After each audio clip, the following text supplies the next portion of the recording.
bonjour, chers auditeurs, auditrices de Derrière l'image. Toujours une heure de cinéma à Radio Centre-Ville. Donc, Guy Ménard à l'animation, accompagné de Pierre Pajot. Bonjour, Pierre. Bonjour, Guy Ménard. Donc, au menu d'aujourd'hui, nous avons une très belle émission. Nous recevons en fin d'émission, au dernier segment, Benoît Desjardins afin de parler de son festival Longue Vue sur le cours dans le Sud-Ouest. 5e année, hein, qui a déjà débuté puis qui se termine ce week-end. Oui. Par la suite, nous allons recevoir Louis-Richard Tremblay et Maude Fraser pour parler finalement de production interactive à l'ONF. Là, juste d'en apprendre autant que nos auditeurs. Oui, nous tous. Parce que moi, je suis un petit vieux, hein? Mais c'est intéressant parce que essentiellement, c'est les 10 ans du studio interactif à l'ONF. Et entre autres, Maude Fraser a participé à l'œuvre Clé de moi, qui est une histoire assez abracadabrante qui fait le tour du monde.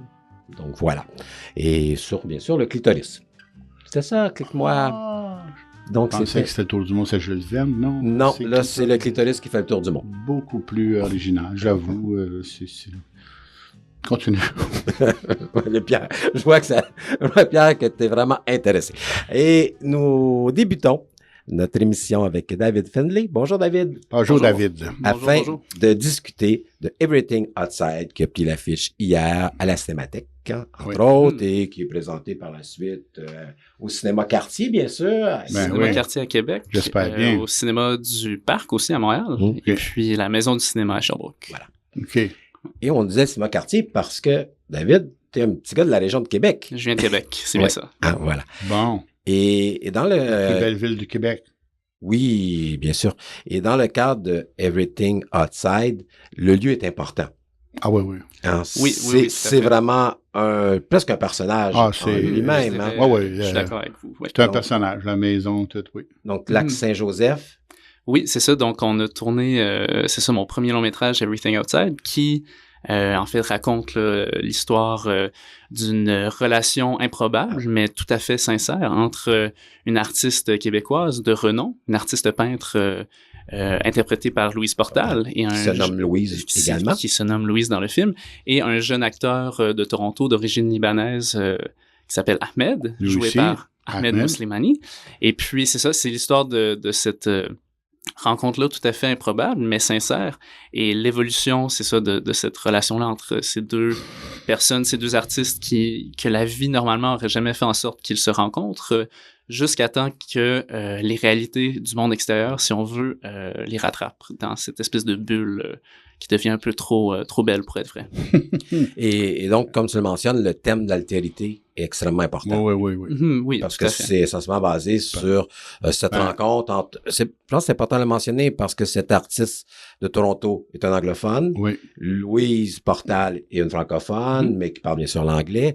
Et donc, finalement, déjà au niveau social, c'est deux mondes qui se rencontrent. Il appelait ça les deux solitudes, Guy, dans l'ancien temps. Exactement. Les deux solitudes qu'on disait. Mais c'est intéressant parce que les deux portent aussi une certaine forme de solitude d'un point de vue intime. Oui, personnel, je dirais, en fait. Et puis, en fait, l'idée là, qu'il y a un personnage anglophone, un personnage francophone, et puis, je dirais même, moi, ça m'a surpris là, quand on a commencé à parler du film, puis sortir le film, on m'a souvent demandé pourquoi avoir fait un film en anglais. Et puis moi, je vous dirais, ça faisait aucunement partie de ma réflexion au tout début. J'ai grandi à Québec, dans une maison bilingue. Mon père vient du Nouveau-Brunswick, donc moi, à la maison, c'était toujours en anglais et en français. Et puis, en fait, dès le début de l'écriture, j'ai écrit le scénario avec mon co-scénariste Darren Emmerich, qui est un écrivain turc que j'avais rencontré. On avait fait des cours d'été là ensemble un été, puis on s'était rencontrés comme ça. Et puis lui, il me partageait des chapitres de son livre, puis moi, je partageais des courts-métrages. Et puis, dès que j'ai gradué de l'université, j'avais cette idée-là de mettre Louise Portal en scène. Louise avec qui j'avais fait un court-métrage dans le passé. Nephew, voilà. Et puis, Ahmed, un acteur complètement inconnu, mais qui m'avait tout à fait étonné, même bouleversé avec ses performances qu'il avait fait dans sa performance dans un court-métrage que j'avais produit, en fait. Donc, à la base, l'idée, c'était ça, de mettre deux personnages, en fait, qui ont beaucoup en commun, mais que, comme j'ai dit, la vie, en fait, naturellement, n'aurait jamais fait en sorte qu'ils se retrouvent, puis qu'ils créent une connexion. Et donc, c'est ça, tout ce thème-là de l'altérité, on le retrouve, mais surtout en sous-texte, je dirais. Tu sais, l'idée, c'était vraiment pas de faire un film où deux personnages s'assoient puis ils jasent de la société ou du monde dans lequel on vit, mais plutôt juste par vertu de qui ils sont à l'écran. Et ben nous, comme spectateurs, on projette en fait nos propres préconceptions, en fait, propres jugements sur comment on perçoit ces personnages. Et donc, ça ne peut faire que s'infiltrer dans la fabrique même du film, si on veut. Donc voilà. Et puis, on parlait du lieu. Dès qu'on a commencé, Darren et moi, à écrire, on est dans mon petit appartement à Vancouver. Je venais juste de terminer mes études à Vancouver. J'ai mis une photo sur mon mur de Louise Portal, une photo de Ahmed Mouslimani, puis une photo du chalet, qui se trouve être le chalet, en fait, de ma grand-mère, là, où j'ai passé des étés, là, quand j'étais jeune. Et puis, c'est ça, évidemment, j'espérais pendant 1 an et demi que Louise et Ahmed acceptent de jouer ces rôles-là, que j'avais tout à fait écrit pour eux, mais c'est ça. Donc, le lac, le lieu, le chalet joue, en fait, un troisième personnage, si on veut, oui. Et le thème de la famille revient régulièrement, parce que même dans Nephew, il y avait un petit peu de ça, hein, également. Parce que là, c'est un peu indirect, mais il y a ce chalet familial, il y a la perte du chalet familial également. Donc, on s'aperçoit qu'il y a comme une reconstitution un peu de la famille à travers ces deux personnages-là. Hein? Oui, tout ce qui se passe au téléphone dans le film, tout ce qui se passe au téléphone ouvre sur... Sur la famille, tout à fait. Dans mon court-métrage Nephew, justement, bon, ça, c'était un film très personnel pour moi, qui racontait l'histoire de mon expérience personnelle, en fait, à 21 ans, d'avoir rencontré mon oncle pour la toute première fois, puis j'avais voulu faire un film là-dessus. Et puis, bon, c'est vrai que pour mon premier long-métrage, j'avais voulu un peu m'éloigner d'une histoire si proche de la mienne, mais quand même, c'est vrai que Louise trouve dans Ahmed... En fait, les deux personnages comblent certains vides l'un pour l'autre de manière vraiment importante. Et puis, ils forment une relation qui est assez ambiguë, qui change de forme, qui évolue de mentor-étudiant à mère-fils, un peu, peut-être quelque chose d'autre. Parfois, on sait jamais trop. Presque amoureux. Par moment, on sent que ça pourrait s'en aller vers là. On parler des derniers plans, là. Guy m'a mis un règlement, mais le dernier plan, ouvert, point d'interrogation, 3 points de suspension, c'est comme... Moi, en tant que spectateur, je peux projeter un bon nombre de choses sur ce dernier plan-là. C'est bon, ça, j'aime ça entendre ça. Ben oui. Mieux. Ben oui, c'est tout à fait voulu. C'est comme ça qu'on doit poursuivre ton film dans notre tête. Ben. Oui, je pense que oui. Oui, tout à fait. Mais comme je le disais, en fait, c'est un film qui invite le spectateur à, comme je l'ai dit, projeter ses propres préconceptions sur la nature d'une telle relation. Et aussi, en fait, qui ultimement demande au spectateur en fait, d'aller chercher, voir si l'éventuelle dégringolade de cette relation-là est due à qui ils sont juste comme personne, ou peut-être due à d'où ils viennent, en fait, entre autres. Puis, puis le contexte, puis évidemment la maison, si on peut le dire, qui vont être obligés de vendre, qui pour Louise représente une perte énorme. Alors là, c'est un choc, hein? C'est une perte sentimentale. Ah, sentimentale, mais physique, tant qu'à moi, mais sentimentale, bien sûr. Mais moi, j'ai bien aimé quand même la façon, en particulier un moment que j'ai retenu, c'est faut construire une relation qui s'établit graduellement, hein, comme un système d'escalier. Moi, c'est le moment où il y a 2 jeux. C'est ils jouent au cricket, puis ils jouent au théâtre. Puis là, les 2 scènes se suivent. Là, il y a comme dans le montage, sont une à côté de l'autre. Une après l'autre, oui. C'est ça. Puis ça, c'est assez révélateur. C'est comme 2 personnes qui voudraient apprendre à se connaître devraient apprendre à jouer ensemble. Là, une grande formulation. Bon. Parce que c'est ça que ça dit. Ça dit là, moi, dans mon film, là, quand je te suivais, c'est comme le début où ça commence à accrocher un peu. Parce que là, ils apprennent à jouer ensemble. Aussi bien un petit jeu simple comme le cricket, qui est bien sympathique aussi. Puis évidemment, jouer les rôles, parce que là, ça rapproche encore plus. C'est ça. Oui, tout à fait. Et donc, toi, c'est toutes des décisions de mise en scène, de scénario qui t'amènent à construire ça comme ça. Oui, tout à fait. C'est ça. C'était un jeu très, très, très délicat au stade de l'écriture, là, comment amener une relation qui, c'est ça, de manière tellement précipitée au début. Et puis, autant Ahmed qui arrive à ce chalet-là en pensant qu'il va être seul, que Louise est dans le chalet de son ami année après année seule, puis qui est surprise là, par l'arrivée de cet inconnu-là. Mais c'est ça, dès l'arrivée, normalement, on se dirait, OK, ben Louise, elle aurait peut-être pris ses clics, ses claques, elle serait retournée à Québec, ou bien elle aurait demandé là, que lui s'en aille, mais dès le début, lui, il reconnaît en fait son art, sa peinture, puis il lui explique, ah oui, j'avais vu à Toronto une de vos expositions, puis ça elle aime ça entendre ça, de quelqu'un c'est ça, quelqu'un de l'extérieur du Québec qui connaît son art. Et donc, mais c'est ça, oui, en fait, la scène du croquet, ça, c'est sûr, c'est une scène, c'est ça, sympathique. Mais il y en avait vraiment un jeu de croquet avec le chalet de ta grand-mère. Oui, puis en fait, moi, j'avais joué quand j'étais jeune. Moi aussi. Quand j'ai connu mon beau-père, je connais ma blonde, j'arrive chez eux, le beau-père, il y avait un jeu exactement identique au tien. Quelque chose que je connaissais. Ah oui, c'est le fun, ça. Ben oui, je sais. C'est un bon jeu de cocktail, ça. C'est un petit cocktail, petit jeu de croquet. Non, mais... Puis en fait, c'est ça, il y a les deux personnages, il y a la maison, puis en fait, je pense aussi, de manière atmosphérique, il y a la température qui joue un énorme rôle. Cette nature-là mourante de fin octobre, à peu près. Oui, oui, parce que de temps en temps, les flocons de neige arrivent. Là. Oui, c'est toujours à l'automne. Oui, on est toujours à l'automne. Et puis, ce jour-là, c'est ça, on a été vraiment hyper chanceux tout le tournage. C'est les seules journées où il fait beau, il fait soleil. C'est la seule heure, je dirais. Ah ouais, parce qu'on voit les nuages à l'arrière, gris, sont gris, mais on sent que le soleil, je veux dire, puis finalement... ça, j'avais jamais vu ça au lac, c'était vers la fin de la journée, puis le lac, il ventait pas du tout, le lac était lisse, puis étant donné que le soleil était tellement bas, le lac lisse agissait comme miroir, fait que c'est comme s'il y avait un double soleil qui avec cet angle-là hyper bas qui illuminait cette scène-là, et puis quelque chose qui était tout à fait qui fonctionnait parfaitement avec la scène, en fait. Le mot miroir est bon. Je trouve qu'il est exactement miroir aussi.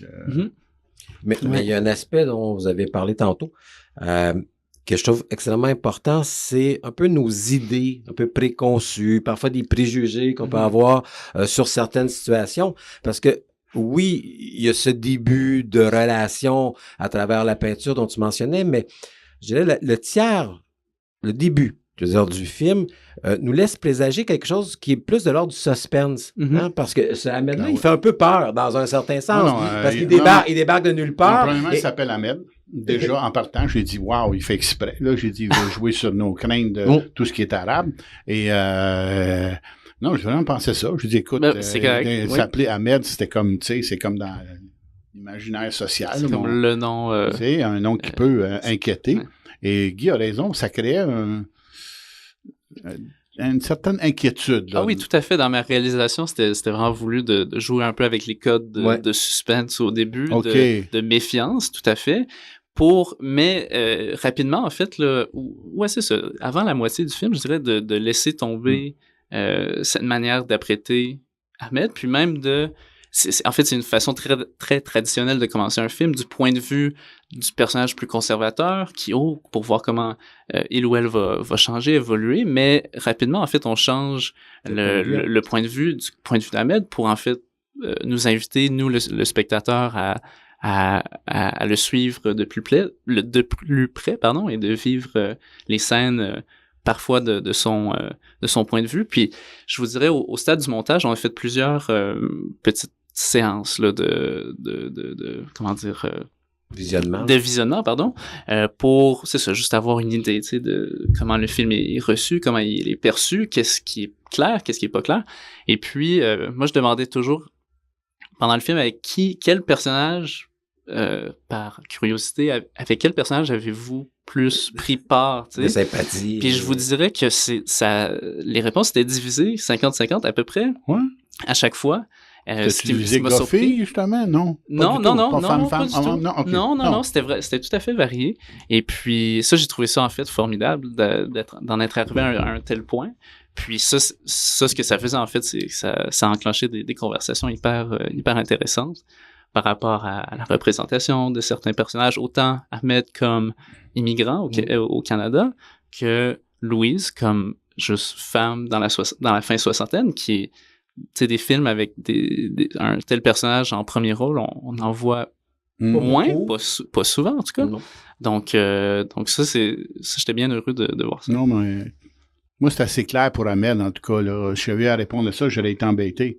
Parce qu'à partir du moment où Ahmed, au téléphone, pleure en particulier, le faire pleurer un gars, et là, tout à coup, là, c'est sûr que tu touches quelque chose, là, tu touches une fibre. Là. Pour nous, il devient à ce moment-là plus attachant, je sais pas quel mot dire, mais c'est certain que... Plus vulnérable, en tout cas. Puis c'est quand c'est ça, un personnage vulnérable, c'est vrai qu'il est plus facile de s'identifier ou qu'il devient plus... plus relatable, c'est ça, c'est plus relatable aussi. C'est un anglicisme. Bref. Bref, on comprend. Mais au niveau de la courbe dramatique, c'est intéressant, c'est que Ahmed part dans un certain sens de l'angoisse pour aller vers une compréhension. De son univers. Donc, on apprend finalement qu'il a quitté à 16 ans le Liban, qu'il est homosexuel, qu'il ne pouvait pas, d'une part, ça a été difficile d'exercer son métier, et on découvre une partie de lui, on découvre sa relation qu'il a avec ses parents, et ainsi de suite, avec sa mère, et donc, il sort un peu de l'ombre, il devient lumineux. Alors que dans le cas de Louise, cette femme qui, finalement, semble, je veux dire, elle, lumineuse au départ, en acceptant Ahmed de séjourner dans la maison, nous démontre par la suite un côté un peu plus noir, où elle a plus de difficulté à contrôler ses propres émotions, où elle a de la difficulté presque à faire la différence parce qu'elle a une fille qui est à Hong Kong, qu'elle voit pas, à faire la différence entre sa fille oubliée et ce Ahmed qui pourrait la représenter. Elle a des sautes d'humeur. Et c'est intéressant au niveau de la courbe dramatique de prendre un personnage qui est peut-être plus en lumière puis de l'amener dans des zones un peu plus sombres et dans le cas d'Ahmed, finalement le sortir de l'ombre puis de l'amener dans la lumière, peut-être que ça explique cette ambivalence des gens à s'identifier à un ou à l'autre des personnages. Oui, certainement. Puis en fait, c'est ça, on commence peut-être le film en étant certainement méfiant d'Ahmed. Puis Louise, c'est comme, c'est correct, c'est la protagoniste, puis on lui fait confiance, puis on l'aime. Autant on apprend à connaître Ahmed au fil du temps, mais Louise, c'est vrai qu'elle nous amène dans une partie de sa vie, de son personnage qui est moins beau, qui est tout à fait, tu sais, qui a à voir avec son propre ego, ses propres doutes, ses propres peurs par rapport à elle-même en tant qu'artiste, qui est à un stade où, sa prochaine exposition, ses prochaines pièces, on ne sait pas quand ça va sortir. Donc, oui, c'était tout à fait voulu là, d'inverser, en fait, là, comment on apprêtait l'interprétation de chaque personnage. Dans le film, c'est très clair, là. Il y a un moment de suspense, là. Il y a un vieux monsieur qui travaille à l'entretien et qui lui dit quelque chose, mais nous, spectateurs, tu ne nous dis pas du tout ce qu'il lui dit. Alors, j'ai dit, bon, qu'est-ce qu'il vient lui dire, là? Et là, c'est clair pour elle que la perte du chalet, c'est la perte de ses points de repère, de ses points d'ancrage, de sa vie. C'est comme là, elle est vraiment... On se rend compte qu'elle s'y attache à ce lieu-là, puis à ses manières. Peut-être un peu trop, tu sais, c'est comme... Oui, certainement trop. Oui, OK. Oui. C'est sûr, puis peut-être que ça représente comme, c'est ça, ses manières, puis ses habitudes qui sont tellement bien ancrées, puis quand elle se fait dire, c'est ça, que ce chalet qui lui est prêté gratuitement à chaque automne, ben là, ça finit. Sa réaction est pas tout à fait gracieuse. Non. Ça, c'est sûr, ouais. Non, elle est On a parlé beaucoup de la thématique, mais tout ça, pour moi, est entouré par une photo qui est aussi en harmonie avec le sujet. Il y a une bande sonore. Il y a une bande sonore également. Donc, c'est Blake Davy qui a fait la photo et qui a réussi aussi à créer un genre de cochon, là, d'ailleurs, une bulle avec la saison de l'automne, avec la pluie, les zones finalement aussi de brume qui reviennent régulièrement. Ça aussi, ça participe à l'ambiance du film. Oui, vraiment. Puis en fait, c'était c'est ça, tout à fait voulu de vouloir tourner à l'automne. dans une nature qui est mourante. Et puis, ça faisait partie, en fait, des challenges de production parce qu'on voulait tourner en ordre chronologique. En plus? Et puis c'est ça, il y avait la raison de la nature. Je voulais que au début du film, ça soit plus lumineux, puis qu'à la fin, ça soit mort, ben raide. Effectivement, ça l'est. Et puis, mais aussi, ça a beaucoup aidé la manière dont je travaillais avec Louise et avec Ahmed. Louise et Ahmed s'étaient rencontrés une fois, 2 semaines avant le début du tournage. Et puis, on a vraiment la première scène où ils se rencontrent, en fait, où Ahmed débarque. Ouais. Moi, comment j'aime travailler, c'est travailler en one-on-one, 1 à 1, avec Ahmed seul, avec Louise seul, mais pas les 3 ensemble. Je trouve que c'est important quand même de répéter, puis de trouver la scène ensemble, de trouver les motivations. Mais après ça, je trouve que ça amène quelque chose de bien plus naturaliste quand les 2 personnages vraiment apprennent à se connaître au fur et à mesure. La scène de rencontre fait un effet spontané, presque documentaire. Voilà, donc on a vraiment commencé avec cette scène-là, puis on a terminé avec la fin. 15 jours plus tard, après 15 jours de tournage. Parce que même dans la scène d'ouverture, on a cette dimension documentaire. La caméra bouge un peu, c'est filmé un peu de loin. T'es pas essayé de conserver, je veux dire, cet aspect de réalisme, là, de rencontre spontanée, non spontanée à la fois, là. Oui, ça, c'est ça. Ça, c'était voulu. Je savais, moi, dans le passé, pour Nephew, entre autres, avec mes autres courts-métrages, je pense que c'est quelque chose que plusieurs étudiants en cinéma font. On veut exercer ou on veut travailler avec tous les artifices du cinéma, avec la musique puis la caméra qui tourne ou qui fait, ou tu sais, être plus audacieux, pas audacieux, mais plus wild, si vous me le permettez, avec la mise en scène. Tandis que là, je voulais vraiment prendre du recul, vraiment laisser les personnages et raconter l'histoire eux-mêmes. Avec une caméra à l'épaule, avec des plans un peu plus longs. Moi, d'habitude, c'est comme ça que j'aime travailler. J'aime mieux vraiment trouver la scène la journée qu'on la tourne avec les acteurs, plutôt que plus tard au montage, on va trouver le timing, puis on va trouver comment elle fonctionne. Alors, oui, c'était tout à fait voulu tourner à l'épaule des plans un peu plus longs. Malgré que c'est ça, avec Blake, là, on s'est assis puis on a parlé pendant très longtemps des cadres, comment on voulait cadrer l'image, puis comment au début on voulait certainement qu'il y ait d'espace. C'est beaucoup d'espace, c'est ça. Souvent. Comment on voulait avoir une profondeur de champ très profonde pour au début certainement voir tous les horizons, et puis au fur et à mesure, cette profondeur de champ-là se rétrécit, devient plus mince, alors qu'il commence à habiter un univers un peu trop beau pour être réel, si on veut. Puis ça fait toujours du bien de voir Louise Portal à l'écran. Oui, Ça faut quand même le mentionner. Ça, on aime ça. Effectivement, on aime ça. On n'en voit pas assez souvent. Donc, merci beaucoup, David Findlay, pour Everything Outside, qu'on rappelle qui est à l'affiche au Cinéma du Parc. Oui, c'est au Cinéma du Parc aujourd'hui à 12h45. Je vais être là pour introduire le film et pour faire un petit Q&A avec le compositeur Sam Tudor qui va être là aussi. Au Cinéma du Parc aussi à 21h ce soir. Et aujourd'hui à la Cinémathèque, même chose, je vais être là pour une introduction à 15h30. Et demain au Cinéma Cartier, je vais être là pour une introduction à 16h40. Et on a décidé de vous présenter la chanson Men and Trust, Break for Lover, qu'on retrouve dans le film. Donc, merci beaucoup, David Findlay. Merci à vous.